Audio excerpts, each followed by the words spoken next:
Sur les moutons, en fait, et les chèvres, les chaleurs, donc la période où la femelle ovule, est saisonnée et la nature est bien faite. En fait, ça se fait à l'automne quand les jours raccourcissent, ça déclenche les chaleurs des brebis et des chèvres.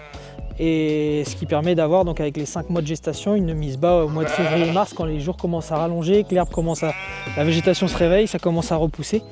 Et donc c'est une période propice pour avoir des petits puisque l'herbe est relativement riche, les jours rallongent, les températures remontent, donc c'est la météo idéale pour élever des petits bébés, quoi.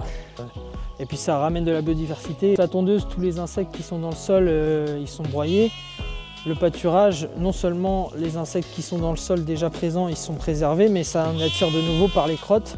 Et donc ça attire des petits oiseaux qui viennent manger les insectes. Et puis tu as tout un cercle de biodiversité qui se remet en place. Et on le voit, c'est flagrant sur des sites sur lesquels on commence l'éco-pâturage qui a été entretenu mécaniquement avant. Et ça va très très vite, au bout d'un an ou deux en éco-pâturage, on voit que la diversité de plantes elle explose parce qu'il y a plein de petits insectes qui viennent transporter des graines, des oiseaux aussi qui viennent transporter des graines.